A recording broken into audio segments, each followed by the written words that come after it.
सौतेली माँ के गैर इंसानी सलूक का शिकार एक और मजलूम बेटी शमीम आफ्ताब, उम्र 19 साल, सकना गुजरांवाला।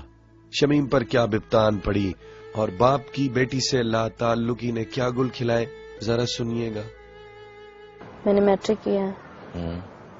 आगे पढ़ने को दिल नहीं चाहा, पढ़ाया नहीं है। मैं 3 साल की थी, भाई मेरा 5 साढ़े 5 साल के थे, तो मेरे अब्बू ने मेरी अम्मी को तलाक दे दी और मेरे अब्बू ने दूसरी शादी कर ली। घरेलू परेशानी है, वो जो टेंशन है, वो सौतेली माँ ने, स्टेप मदर ने, वो अब्बू को भड़काना कि इसे पढ़ाए नहीं, इसकी बस शादी कर दें, बस ये काफी बड़ी होगी, इसकी शादी हो जानी चाहिए, इसे पढ़ा के क्या करेंगे, कि वो बस अपने सर में से उतारना चाहती थी कि इस घर में ना रहे, इस घर में सिर्फ मेरी बेटी रहे। वो सौतेली माँ के ताने, जो सारी बातें वो भी आके सहती। हमें बाप ने पैसे की कमी नहीं आने दी, किसी चीज की कमी नहीं आने दी, लेकिन हमारे बाप ने हमें तवज्जो नहीं अपनी दी, अपना वो प्यार नहीं दिया जो एक माँ देती है।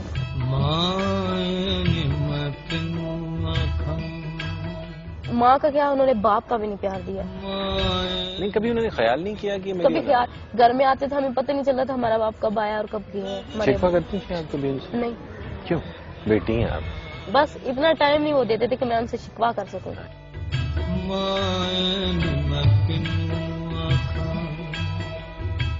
बात यहाँ खत्म नहीं होती, बल्कि यहाँ से शुरू होती है।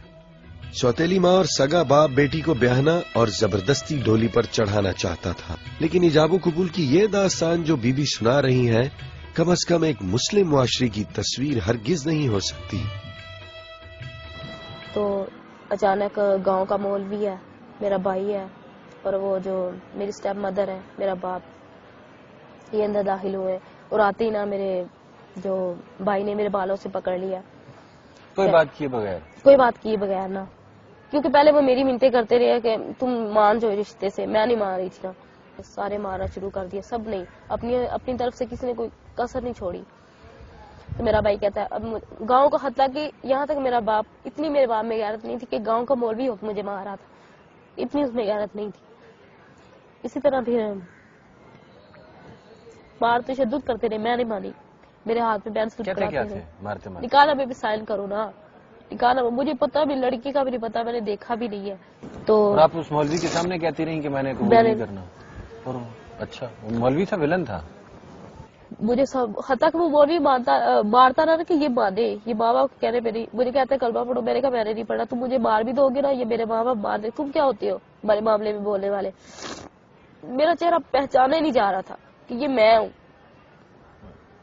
मेरी आंखें नहीं खुलती थी, मुझे मारते रहे, मैं नहीं मानती रही, तो मैं फिर बेहोश हो गई। मेरे सर में इस तरह इन्होंने पता नहीं क्या चीज मारी है, मैं बेहोश हो गई हूँ। टैक्सी में फेंका, ये लोग मुझे लेके आए फिर इधर पिंडी लेके आए, मुझे नहीं होश कि अच्छा, इतने सफर में मुझे होश नहीं आया। इन्हीं के घर में अभी मैं इनके घर में तकरीबन 10-12 मिनट हुए हैं आए हुए, तो मुझे होश आ गया है। शमीम आफ्ताब ने जबरदस्ती का निकाह ठुकरा दिया, लेकिन इसकी जान खलासी हरगिज नहीं हुई और बिन निकाही लड़की को गुजरांवाला से बेहोशी के आलम में रावलपिंडी रुखसत कर दिया गया, जहां एक और मार्का शमीम का मुंतजिर था। डॉक्टर वगैरह को बुलवाया और डॉक्टर ने कहा ये लड़की आप कहाँ से लेके आए ना। फिर अच्छा, वो तो इंजेक्शन लगा के चला गया ना, तो कोई फर्क नहीं पड़ा। जब तो बाद में उस लड़की की माँ आई है कमरे में, कहती है कि तुम हमारी बहू हो। मैंने कहा मैं तुम्हारी बहू किस तरह बन गई जब मैंने निकाह नामे में 10 साथी नहीं किए ना, हिजाबो कबूल किया, कुछ भी नहीं। मैं कह रही हूँ मैं बेहोश हूँ, तो मुझे मार के फेंक के भिजवा दिया। उसी दिन फिर उन्होंने मेरे पाँव में जंजीर डाल दी ना। कहते हैं कि ठीक है, इस तरह नहीं मानेगी तो भागेगी तो नहीं ना, तो मौलवी को बुलाने चले गए। उसकी माँ को फिर मैंने कहा मुझे प्लीज 2 मिनट खोले, वॉशरूम जाना है। मैंने कोई बहाना तो लगाना था। सीढ़ियों पे चढ़ी हूँ, मैंने डबल मंजिल से छलांग लगा दी। तो मैंने जब डबल स्टोरी से छलांग लगाई है नीचे की तरफ, तो उसी तरह मैंने भागना शुरू कर दिया।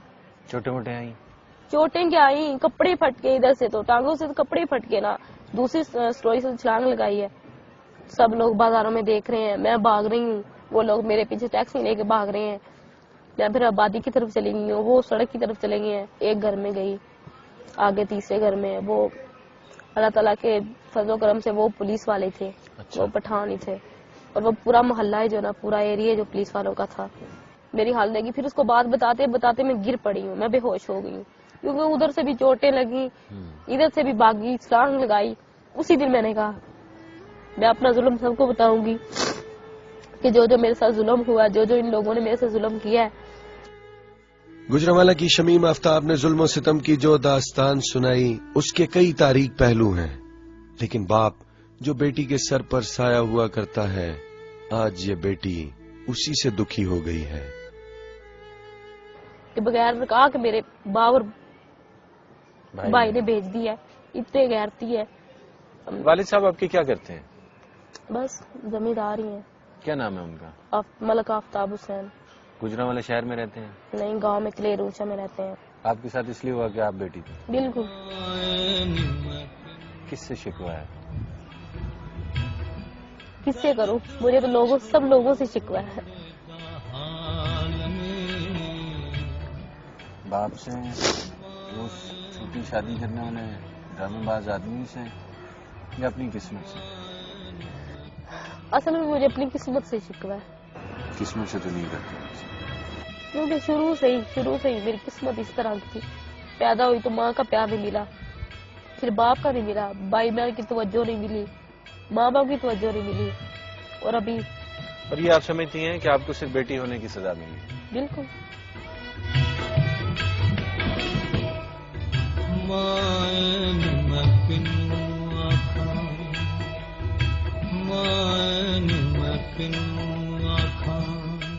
دور جاہلیت میں بیٹیوں کو زندہ دفنا دیا جاتا تھا.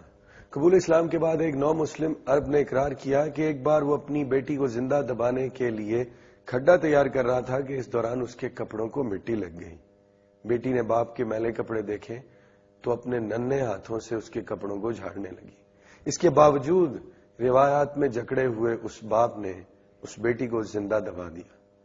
بیٹیوں پر تشدد اور ان کے ساتھ زیادتی دور جاہلیت کی بدترین مثال ہے. بیٹیوں پر رحم کیجیے تاکہ ہم پر بھی رحم کیا جا سکے. Just take good care of yourself always. اللہ حافظ.